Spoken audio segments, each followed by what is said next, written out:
بسم اللہ الرحمن الرحیم۔ عصر کے بعد خدا کی انوکھی تسبیح جو پڑھنے والے کو زمین سے آسمان تک پہنچا دیتی ہے۔ یہ تسبیح وہی پڑھتا ہے جسے اللہ چن لیتا ہے۔ وہ تسبیح یہ ہے۔ محترم عزیزو، آج ہم جانیں گے خدا کی اس انوکھی تسبیح کے بارے میں جس کو عصر کی نماز کے بعد جو بھی پڑھ لیتا ہے اللہ تعالیٰ اس کو زمین سے آسمان تک پہنچا دیتے ہیں، اس کی ہر خواہش کو پورا فرماتے ہیں، اس کی ہر دعا کو قبول فرماتے ہیں، اس کی تمام حاجات کو اگرچہ وہ لاکھوں کروڑوں کی حاجات ہوں پورا فرماتے ہیں۔ آج ہر انسان پریشان ہے، ہر انسان کے گھر میں لڑائی جھگڑے ہیں، ہر انسان کی اولاد نافرمان ہے، قرض کی وجہ سے لاکھوں کروڑوں کے قرض ہیں، لیکن انشاءاللہ جو بھی خدا کی یہ انوکھی تسبیح عصر کے بعد پڑھ لے گا اللہ تعالیٰ اس کی تمام پریشانیوں کو دور فرما دیں گے۔ آج انسان بیچارہ کیا کرتا ہے؟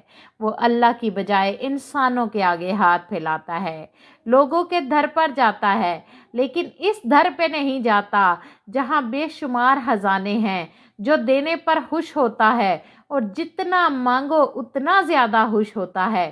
تو آج اس در کو چھوڑ کر ہم دوسروں کے در پر جاتے ہیں۔ اس لیے میرے بھائیوں اور بہنوں، اللہ تعالیٰ سے مانگو، اللہ سے مانگنا سیکھو تو زندگی آپ کی بدل جائے گی۔ اللہ تعالیٰ نے قرآن پاک میں فرمایا ہے، بے شک نماز مومنوں پر مقررہ وقتوں میں فرض کی گئی ہے، سورۃ النساء۔ اور ان مقررہ اوقات میں عصر کی نماز کی فضیلت سب سے الگ ہے، کیونکہ حضور اکرم صلی اللہ علیہ وآلہ وسلم نے فرمایا، جس نے عصر کی نماز چھوڑ دی گویا اس کا گھر اور مال سب کچھ برباد ہو گیا۔ بخاری۔ اس سے پتہ چلتا ہے کہ عصر کی نماز نہ صرف فرض ہے بلکہ اس کے اندر ایک چھپا راز ہے جو انسان کی دنیا اور آخرت کو سنوار دیتا ہے۔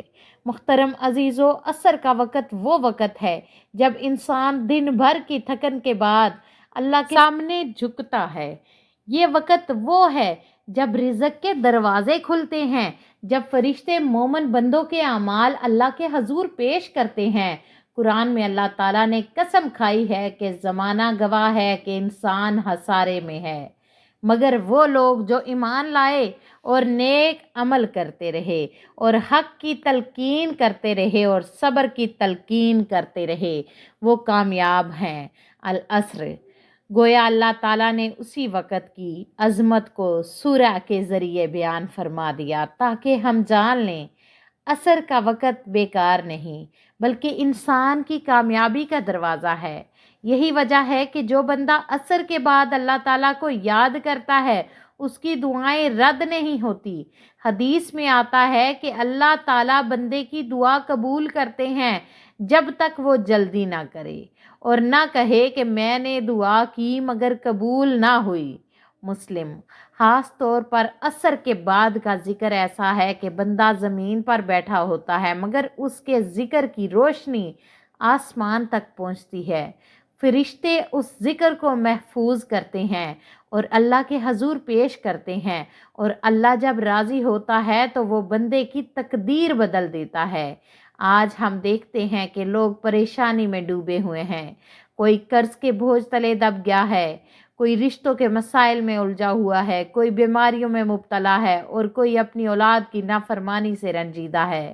لیکن اگر انسان نماز عصر کو پابندی سے ادا کرے اور اس کے بعد اللہ تعالیٰ کو یاد کرے تو اس کی زندگی کے اندھیرے اجالوں میں بدل جاتے ہیں، اس کے دل میں سکون آ جاتا ہے، مشکلات آسان ہو جاتی ہیں، کیونکہ اللہ تعالیٰ کا وعدہ ہے بے شک اللہ کا ذکر دلوں کو اطمینان دیتا ہے۔ محترم سامعین، عصر کی نماز کے بعد کا وقت وہ لمحہ ہے جب دن اپنی آخری شدت کی طرف بڑھتا ہے اور رات قریب آتی ہے۔ یہ وقت دراصل اللہ تعالیٰ کی طرف سے ایک خاص رحمت کا دروازہ ہے جو ان لوگوں پر کھلتا ہے جو اس گھڑی کو ضائع نہیں کرتے بلکہ اللہ کے ذکر میں گزار دیتے ہیں۔ یہی وہ گھڑی ہے جب انسان کی دعائیں آسمان تک پہنچتی ہیں اور رحمت کے فرشتے اس پر نازل ہوتے ہیں۔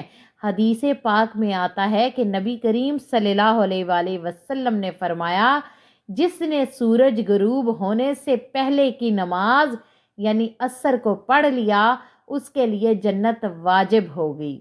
سوچئے کہ اللہ تعالیٰ کس قدر مہربان ہے کہ صرف ایک نماز کے اہتمام پر جنت کی بشارت عطا فرما دی گئی، مگر افسوس آج کے انسان نے اس کو معمولی سمجھ کر اپنی زندگی کی سب سے بڑی نعمت کو کھو دیا ہے، اور یہی وجہ ہے کہ گھروں میں بے سکونی ہے، دلوں میں بے برکتی ہے، کیونکہ نماز کو چھوڑنے والا اللہ کی مدد سے محروم ہو جاتا ہے۔ محترم سامعین، وقت کی نزاکت کو مد نظر رکھتے ہوئے وظیفے کی جانب چلتے ہیں، مگر اس سے پہلے آپ سے چھوٹی سی گزارش ہے، اگر آپ اس چینل پر نئے ہیں اور آپ نے ابھی تک اس چینل کو سبسکرائب نہیں کیا تو خدارا اس چینل کو ابھی سبسکرائب کر لیں، کیونکہ ایسے بہت سے وظائف، ایسے بہت سے اعمال آپ کے حوالے ڈیلی بیس پر کرتی رہتی ہوں۔ اب عمل کیا ہے؟ آپ نے عصر کے ٹائم یہ وظیفہ پڑھنا ہے۔ باوضو مصلی پر بیٹھ کر نبی کریم رؤوف الرحیم صلی اللہ علیہ وآلہ وسلم کی ذات پر آپ نے درود پاک پڑھنا ہے۔ درود پاک آپ کوئی سا بھی پڑھ سکتے ہیں، آپ صلی اللہ علیہ وآلہ وسلم پڑھ لیں، صلی اللہ تعالیٰ علی محمد پڑھ لیں، یا محترم سامعین آپ درود ابراہیمی پڑھ لیں تو سب سے زیادہ بہتر ہے۔ درود پاک پڑھنے کی بہت زیادہ فضیلت ہے۔ حضور اکرم صلی اللہ علیہ وآلہ وسلم نے فرمایا، جس نے مجھ پر ایک مرتبہ درود بھیجا اللہ تعالیٰ اس پر 10 رحمتیں نازل فرماتا ہے، اس کے 10 گناہ معاف کر دیے جاتے ہیں، اس کے 10 درجات بلند کر دیے جاتے ہیں۔ اس لیے عمل کی ابتدا درود شریف سے کرنے میں برکت ہے۔ اس کے فوراً بعد آپ نے اللہ تعالیٰ کے ایک نام کی تسبیح پڑھنی ہے، یا مجیبو۔ اس کو آپ نے 100 مرتبہ پڑھنا ہے، چاہے ہاتھ کی انگلیوں پر پڑھ لیں یا تسبیح کے دانوں پر پڑھ لیں۔ یا مجیبو، یا مجیبو کا مطلب ہے دعاؤں کو قبول کرنے والا۔ جب بندہ عاجزی سے یہ نام پکارتا ہے تو اللہ تعالیٰ اس کی فریاد کو سنتا ہے، اس کی حاجات کو پوری کرتا ہے۔ دنیاوی فائدہ یہ ہے کہ مشکل حالات آسان ہو جاتے ہیں، انسان کی زبان میں تاثیر آتی ہے اور دعائیں جلد قبول ہونے لگتی ہیں، اور آخری فائدہ یہ ہے کہ بندہ اللہ کے مقربین میں شمار ہونے لگتا ہے۔ یا مجیبوں کے 100 مرتبہ پڑھنے کے بعد محترم سامعین آپ نے 3 مرتبہ سورہ کوثر پڑھنی ہے۔ یہ قرآن پاک کی سب سے چھوٹی سورت ہے، لیکن اس کے اندر بہت بڑے خزانے ہیں۔ بسم اللہ الرحمن الرحیم، انا اعطیناک الکوثر فصلی لربک وانحر انا شانئک هو الابتر۔ اس سورت کا معنی یہ ہے کہ اے نبی پاک، بے شک ہم نے آپ کو کوثر عطا کی، پس آپ اپنے رب کے لیے نماز پڑھیں اور قربانی کریں، بے شک آپ کا دشمن ہی بے نسل رہے گا۔ سورہ کوثر۔ اس سورت کی فضیلت یہ ہے کہ اللہ تعالیٰ نے اپنے حبیب کو جنت میں کوثر جیسی نہر عطا کی، اور جو بندہ اس سورت کو اخلاص کے ساتھ پڑھتا ہے اس کے رزق میں کشادگی ہوتی ہے، اس کی دعائیں قبول ہوتی ہیں اور وہ دشمنوں کے شر سے محفوظ رہتا ہے۔ اس کے فوراً بعد آپ نے خدا کی انوکھی تسبیح پڑھنی ہے، جو کہ اللہ کی توحید کا سب سے عظیم کلمہ ہے، یعنی چوتھا کلمہ۔ اس کلمے کا مفہوم یہ ہے کہ اللہ کے سوا کوئی معبود نہیں، وہ اکیلا ہے، اس کا کوئی شریک نہیں، اس کے لیے بادشاہی ہے اور اسی کے لیے تعریف ہے۔ وہی زندہ کرتا ہے اور وہی مارتا ہے، وہ ہمیشہ زندہ ہے، وہ کبھی نہیں مرے گا، اس کے ہاتھ میں تمام بلائیاں ہیں اور وہ ہر چیز پر قدرت رکھنے والا ہے۔ اس کے پڑھنے کی دنیاوی برکت یہ ہے کہ انسان کا ایمان تازہ ہوتا ہے، دل کو سکون نصیب ہوتا ہے، اور آخری برکت یہ ہے کہ بندہ قیامت کے دن اللہ کے عرش کے سائے میں ہوگا۔ محترم عزیزو، اس کے بعد آپ نے درود ابراہیمی کو پڑھنا ہے، 3 بار درود ابراہیمی پڑھنا ہے تاکہ یہ وظیفہ مکمل ہو جائے۔ پھر عاجزی کے ساتھ اللہ کے حضور گڑ گڑا کر دعا مانگے، رو کر اپنی حاجتیں بیان کریں۔ اللہ تعالیٰ جسے چاہتا ہے اپنی محبت میں چن لیتا ہے، اور جو یہ عمل کرے گا وہ اللہ کا محبوب بندہ بن جاتا ہے، اور جو اللہ کا محبوب ہو جائے اس کی دعائیں رد نہیں ہوتی، اس کی ہر مشکلات ختم ہو جاتی ہیں۔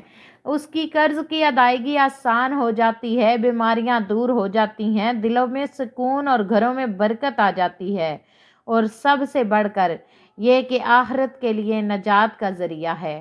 محترم سامعین، یہ عمل محض ایک وظیفہ نہیں بلکہ اللہ رب العزت کے قرب کا ذریعہ ہے۔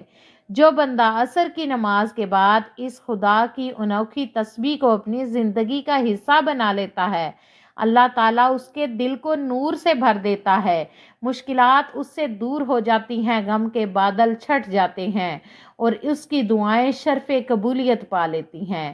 دنیاوی فوائد یہ ہیں کہ گھروں میں سکون آتا ہے، روزی میں برکت آتی ہے، بیماریاں دور ہو جاتی ہیں، قرضے اتر جاتے ہیں، اور سب سے بڑھ کر یہ کہ انسان کا دل اللہ کی محبت سے معمور ہو جاتا ہے، اور آخرت کی کامیابی اس کے نصیب میں لکھ دی جاتی ہے۔ محترم عزیزو، آخر میں اللہ رب العزت سے دعا ہے کہ اللہ تعالی ہمیں اخلاص کے ساتھ اپنی عبادت کرنے کی توفیق عطا فرمائے۔ اللہ ہمارے دلوں کو اپنی یاد سے منور فرمائے۔ اللہ تعالیٰ اپنی رحمت سے ہمیں مغفرت عطا فرمائے۔ محترم سامعین، اگر آپ کو ہماری آج کی ویڈیو پسند آئی ہے تو ویڈیو کو لائک کر دیں، چینل پر نئے ہیں تو چینل کو سبسکرائب کر دیں۔ اللہ تبارک و تعالیٰ کے 99 ناموں میں سے کوئی ایک نام کمنٹ باکس میں لکھ کر ضرور شیئر کریں۔ اللہ تبارک و تعالیٰ ہم سب کا حامی و ناصر ہو، آمین۔ السلام علیکم ورحمۃ اللہ وبرکاتہ۔